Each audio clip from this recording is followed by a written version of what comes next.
우리 교회가 2017년도를 맞이하면서 새롭게 여러분들의 신앙 생활과 또 훈련을 위한 프로그램들을 전개하고 있습니다.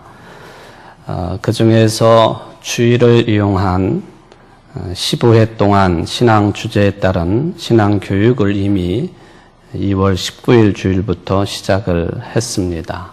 첫째 시간에 어떤 주제로 설교 말씀을 들었고 또 찬양 예배, 연합구역 예배에도 어떤 주제로 말씀을 상고했는지 기억을 해 보실 수가 있겠습니다. 2월 19일 날 다루었던 주제가 무엇이었죠? 참 감사합니다. 다 잊어버려 주셔서. 예배였죠? 예배? 네, 이제 기억나실 겁니다. 예배라고 하는 주제로 하루를 은혜 가운데 지냈습니다. 오늘은 주일 공동예배와 오후 찬양예배의 주제가 기도입니다. 특별히 오늘이 사순절 첫째 주일이기 때문에 우리 모든 인간들의 구원을 위해서 고난받고 죽으신 주님을 바라보며 기억하며 묵상하며 또 우리 찬양대 찬양의 가사처럼 그런 주님을 따르기를 다짐하는 그 계절 속에 들어와 있는데 시적절한 주제라고 여겨집니다. 기도하지 않을 수가 없습니다. 여러분들 개인적으로 또 가정적으로 또 이 불쌍한 나라와 민족을 위해서 우리는 기도하지 않을 수가 없습니다. 기도하되 어떤 자세로 해야 되는지 어떤 내용으로 기도를 해야 되는지 오늘 주님께 주신 주기도문 가르침과 그에 따르는 또 예화의 내용이 우리에게 귀한 가르침이 되리라고 보여집니다. 요즘에 우리나라가 참 어지러운 상황 속에 있습니다. 젊은 사람 가운데 애국의 상징이라고 태극기를 든 사람들이 있는 반면에 나이가 많으신 어르신 가운데에 또 촛불을 든 어르신들도 있습니다. 거기에 이런 말이 붙어 있습니다. 참 답답하다. 참 답답하다. 젊은이들만 촛불을 들고 나이 드신 분들만 태극기를 드는 줄 알았더니 젊은이들 가운데도 태극기를 들고 나이 드신 분들 가운데에도 촛불을 드는 이 상황이 참 답답하다. 기도해야 됩니다. 기도하지 않을 수가 없습니다. 그런데 어떤 기도를 해야 되겠습니까? 어떤 모습으로 사랑하는 것이 진정으로 나라와 민족을 위한 사랑이 되겠습니까? 오늘 저는 예수님께서 가르쳐 주신 주기도문을 통하여 그걸 좀 찾아보려고 합니다. 그리고 어떠한 태도 모습으로 기도를 해야 될지도 생각해 보려고 합니다.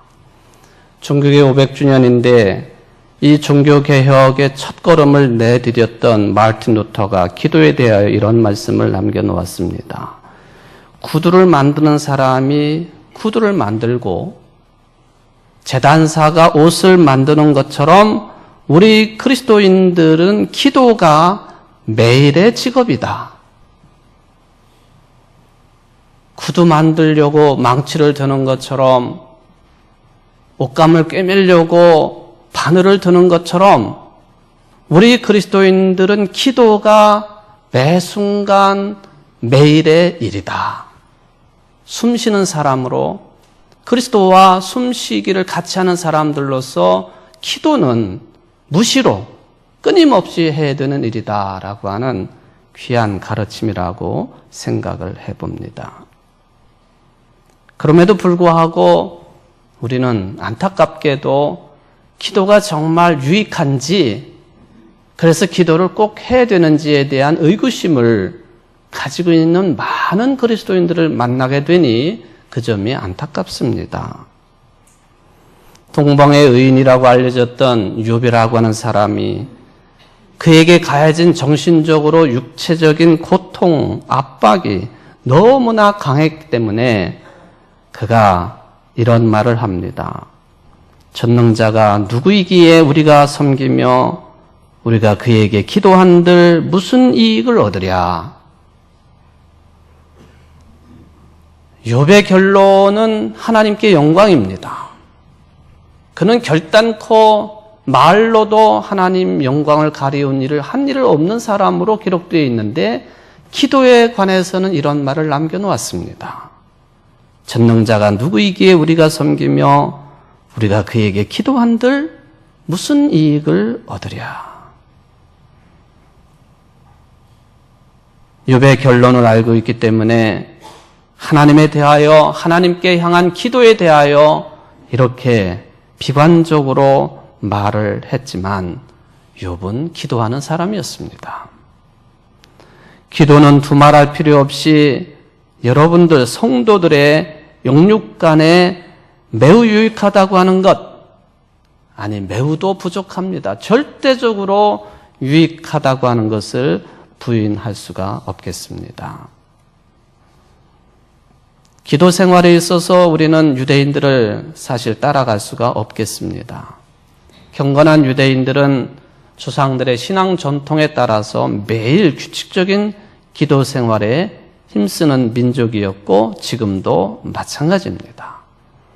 어떤 일이 벌어져도 어떤 상황 속에서도 하루에 3번씩 기도하는 것은 히브리 유대인들의 오랜 신앙 전통이었습니다.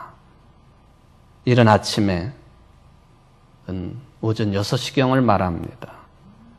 또 낮에 오후 3시경 저들의 시간 개념으로는 제9시 예수님께서 십자가에 달려 목숨을 잃으신 그 시간 오후 3시경 제9시입니다. 또 황혼 저녁 무렵에 오후 6시경입니다. 오전 6시, 오후 3시, 오후 6시 유대인들은 이렇게 3차례 꼬박꼬박 기도를 드립니다. 이런 신앙 전통은 신약 시대에도 끊이지 않았습니다. 하루 3번의 기도 늘 드렸고 이 외에도 예수님도 하신 것처럼 새벽 기도에도 드리고 정오에 즉 12시에도 기도 드리고 또는 누가복음 6장에 보면은 밤새도록 밤 시간 내내 기도하기도 했다 하는 것이 유대인들의 기도의 습관이었습니다. 생명의 습관이지요.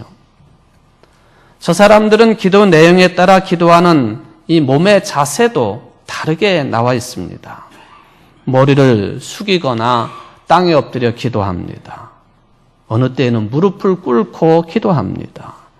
어느 때에는 손을 번쩍 들어서 손을 들고 기도하기도 합니다. 일어서서 하기도 하고 가슴을 치며 기도하기도 하고 하늘을 쳐다보며 기도하기도 하고 어느 때에는 얼굴을 벽을 향해 놓고 기도하기도 했습니다. 그런데 유대인들이 이렇게 습관적으로 기도를 멈추지 않은 민족입니다만은 기도의 모습이나 또 시간적인 습관이나 이것들도 우리가 유념해 볼 수 있는 내용이 되겠습니다만은 유대인들 기도에 있어서 매우 중요한 부분이 있습니다. 오늘 어쩌면은 이 내용이 기도에 관한 공부 중에 아주 중요한 부분이 되겠습니다. 뭐냐 하면 말씀과 기도라고 하는 측면입니다. 어쩌면은 여러분들의 교회 생활, 기독교인으로서 신앙 생활의 2가지 중심 축을 말하라 그러면은 말씀과 기도라고 정리를 해볼 수가 있겠습니다. 짧게 표현을 드립니다마는 기도라고 하는 것은 자기 자신을 돌아보면서 자신의 말과 행위를 평가하고 반성하는 행위가 기본입니다.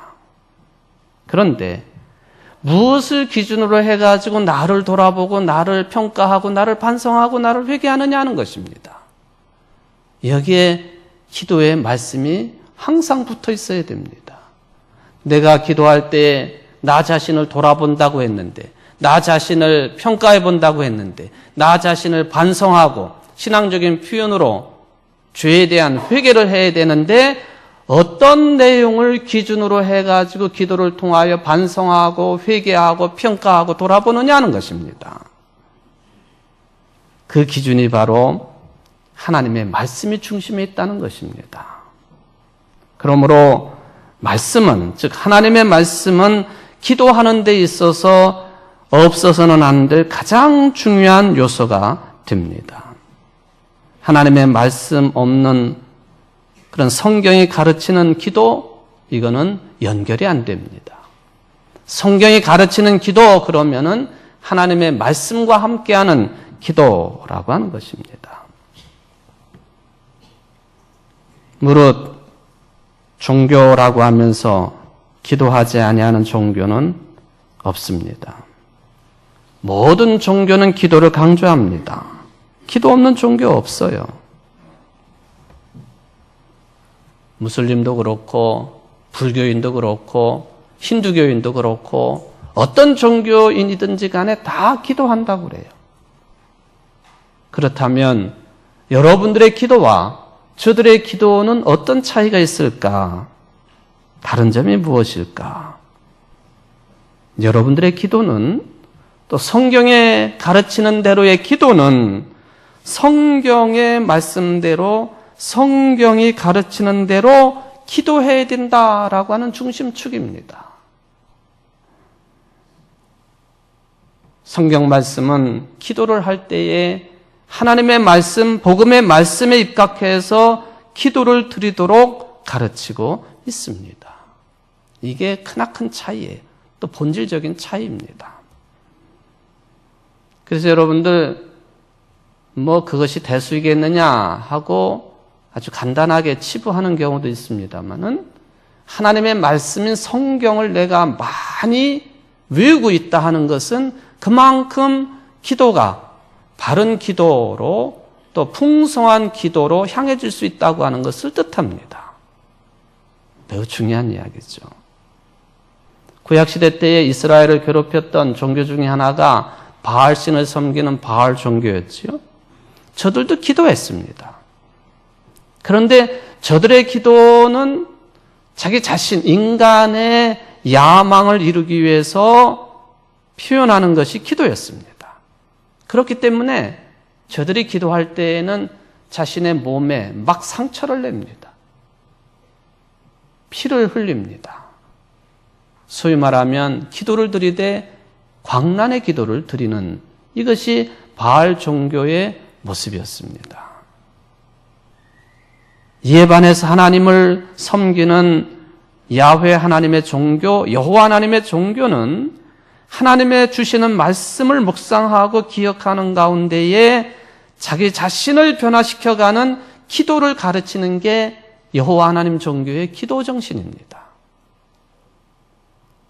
근데 가만히 생각해 보면은 그리스도인들이 드리는 기도 가운데에 이게 하나님께 정말 드리는 기도인지 또는 바알 종교식의 기도인지 구분이 안 될 때가 있어요. 생각해 볼까요? 기도를 하되 자기 자신의 야망을 이루기 위해서 내용을 삼거나 그런 방법을 동원할 때 바알 종교의 기도입니다. 예수님께서는 분명히 겟세마네에서 기도하실 때 내 뜻대로 마옵시고 아버지의 뜻대로 하옵소서, 그렇게 기도하십니다. 그런데 우리가 기도를 드리면서 하나님의 뜻이 분명히 있음에도 불구하고 하나님, 당신의 뜻은 접어두시고 내 뜻대로 하옵소서, 내 뜻이 이루어지기를 바랍니다, 내 마음대로 모든 삶이 이루어지기를 바랍니다, 만약에 그런 내용과 그런 방식으로 기도를 드린다면 바알 종교의 기도입니다. 그러므로 이것을 막기 위하여, 이런 잘못된 인간의 야망을 이루기 위한 기도자가 되지 않기 위하여 기도의 기준이 있어야 되는데, 그게 바로 하나님의 말씀이라는 거예요. 말씀대로 기도해야 된다. 잠언 28장에 보면은 사람이 귀를 둘려 율법을 듣지 아니하면 그의 기도는 가증하리라. 율법을 구태의연한 율법으로 생각하지 말고 우리가 율법, 즉 하나님의 말씀을 듣지 아니하면, 복음의 말씀을 듣지 아니하면, 즉 말씀과 복음의 기준을 한 기도가 되지 아니하면 그 기도는 가증한 기도다. 이미 구약시대 때로부터 이런 가르침은 주어졌다 하는 것입니다. 현대 지성인 그리스도인들 가운데에 아예 기도를 하지 않거나 게을리하거나 기도에 대해서 무관심한 사람들이 너무 많습니다. 혹시 우리 교회는, 우리 교회의 신앙의 흐름은 그런 모습은 없는지, 어떤 이유 때문에 이렇게 기도를 게을리하거나 무관심할까? 그 중에 한 가지가요, 일상생활을 해나가는 데 있어서 기도하지 않아도 별 지장을 받지 않는다고 하는 생각이 있습니다. 만약에 여러분들이 아침에 일어나자마자 기도하지 않으면, 정말 기도하지 않으면 무릎을 꿇고 하시던 서서 하시던 머리를 숙이고 하시던 손을 모아 하시던 정해진 시간, 아침 일찍 일어나가지고 기도하지 않으면 오늘 분명히 사고가 일어난다 그러면 기도하지 않을 사람이 어디 있겠습니까? 그런데 기도를 그런 방식으로 오해하는 사람들도 있습니다. 매일같이 새벽 기도하시는 분이 한 번 빠지는 날 마음이 굉장히 불편하지요. 그런데 그 썩 건강하다고 평가할 수 없는 기도의 태도입니다. 이런 게 심해지면 일종의 신앙 노이로제 현상으로 나타나게 되어 있습니다.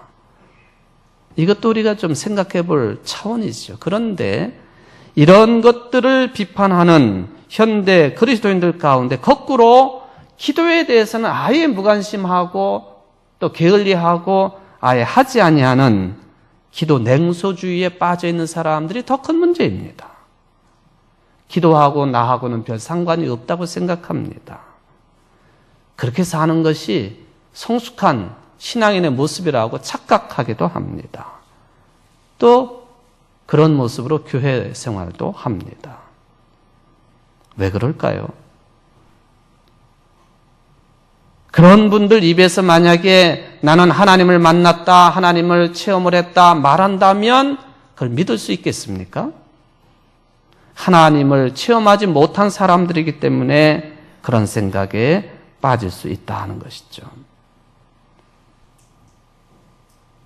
진정한 기도가 있으려고 한다면 기도의 대상이 되시는 하나님에 대한 분명한 경험, 신앙, 체험이 있어야 됩니다. 이게 없거나 이게 희미한 사람들 당연히 기도하지 않지요.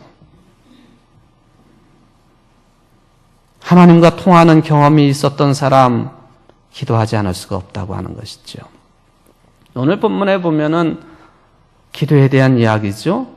예수님의 제자들이 세례 요한 이야기를 합니다. 세례 요한은 자기를 따르는 제자들에게 기도를 가르쳐 주었는데 예수님께서도 우리에게 기도를 좀 가르쳐 주십시오. 예수님의 제자들이 기도할 줄 몰라서 가르쳐 달라고 했을까요?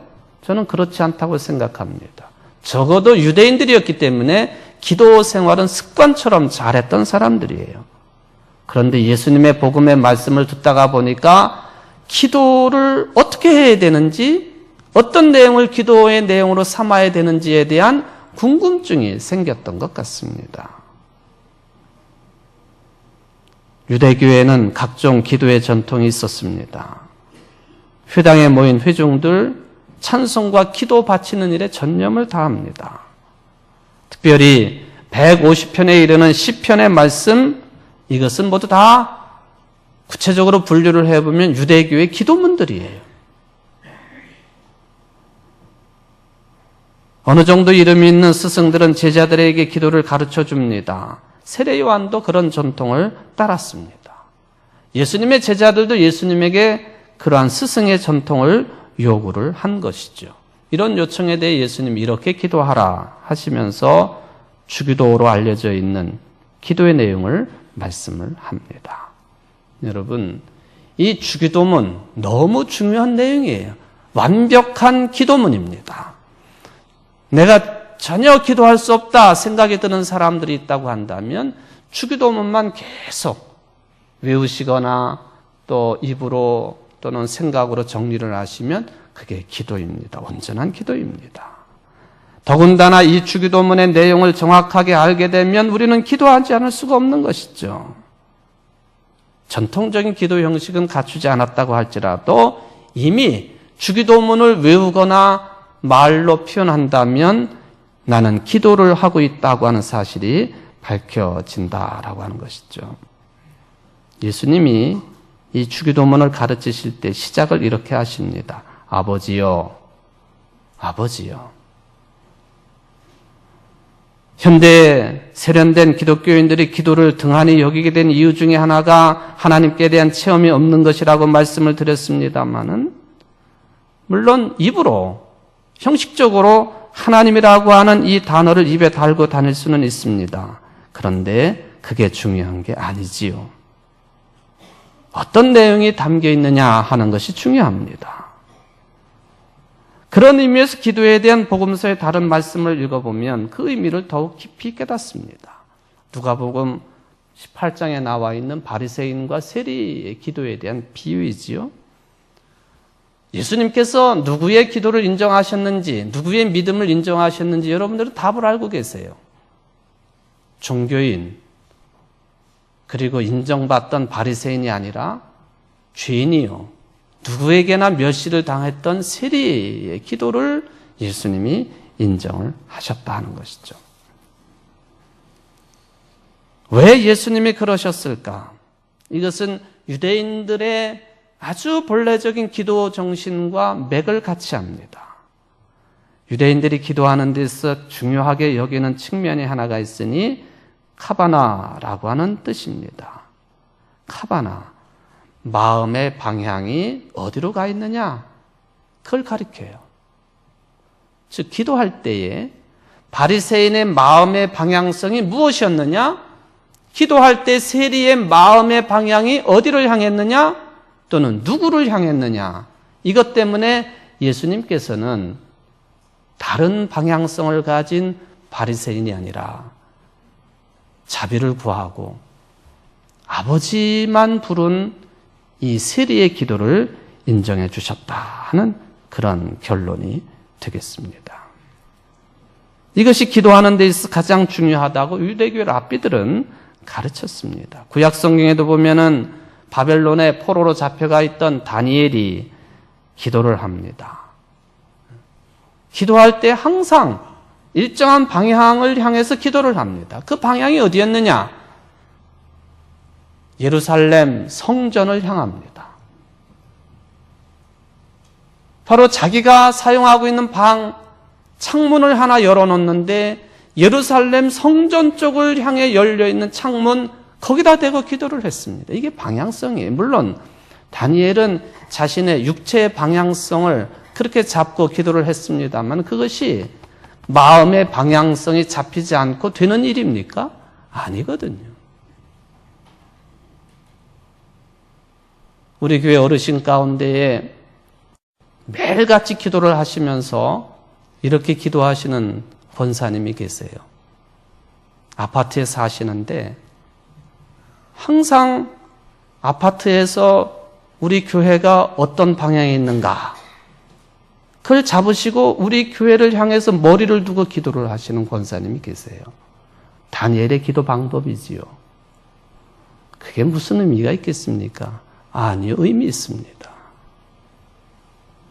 성경이 그렇게 말씀하고 있기 때문에 의미 있다는 거예요. 여러분들이 기도를 드릴 때 여러분들의 마음이 어디를 향해 있는가 아주 중요한 문제입니다. 어디를 향해야 되겠습니까? 기도할 때 누구를 향해야 되겠습니까? 하나님이시죠. 하나님 향하여 기도하는 일에 전적으로 몰입을 해야 된다 하는 그런 뜻이 누가복음 18장의 기도의 비유 가운데 들어 있습니다. 사랑하는 성도 여러분, 여러분들 기도 드릴 때마다 하나님을 향하여 여러분들의 마음과 심령, 생각을 집중시킬 수 있는 거룩한 성도들 되시기를 바랍니다. 하나님께서는 여러분들이 어떤 일을 행했느냐, 그걸 보고 은혜 주시는 분이 아니십니다. 당신을 향해서 신실하게 마음을 열고 하나님 앞에 서는 것을 보시고 은혜 베푸시는 분이라고 하는 것을 기억하시기를 바랍니다. 세리 같은 죄인이라 할지라도 그 마음을 하나님께로 향해 간구하는 사람들에게 은혜를 주시는 분이십니다. 예수님은 하나님을 아버지로 부르신 다음에 어떤 내용으로 기도할지에 대해서 5가지를 정리해 주셨습니다. 첫째가 아버지 이름이 거룩히 여김을 받으소서 하는 내용이었습니다. 왜? 하나님이 창조주이시고 심판주이시기 때문에 그렇습니다. 아버지의 이름이 거룩히 여김을 받는다고 하는 것은 우리가 생활하면서 하나님의 이름을 또는 하나님을 왜곡하지 말아야 된다고 하는 깊은 뜻이 들어 있습니다. 생명의 주인이시고 생명 자체이신 그분을 왜곡하지 말라는 거예요. 생명을 왜곡하지 말라. 우리가 사는 세상은 생명을 왜곡합니다. 사람보다도 돈이 더 섬김을 받습니다. 교육계도 그렇고 정치계도 그렇고 경제계도 그렇고 인간다움을 살리지 못한다고 한다면, 생명을 살리는 일에 집중하지 못한다고 한다면 하나님을 왜곡하고 하나님의 이름을 거룩하게 하지 않는 행태들입니다.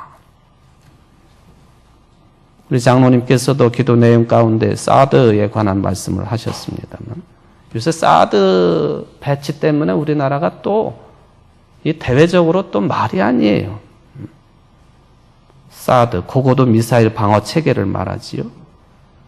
만약에 북한에서 우리나라를 향하여 미사일을 쏘면은 그를 높은 하늘에서 격추하는 미사일을 쏘는 그 무기 체계가 사드라고 하는 거예요. 경상북도 상주 땅에다 그거를 한다고 그랬다 난리가 나가지고는 모 기업이 운영하고 있는 골프장에다가 그것을 놓기로 했습니다. 그 모 기업이 이사회를 통해서 그것을 허락을 하는 결의를 했습니다.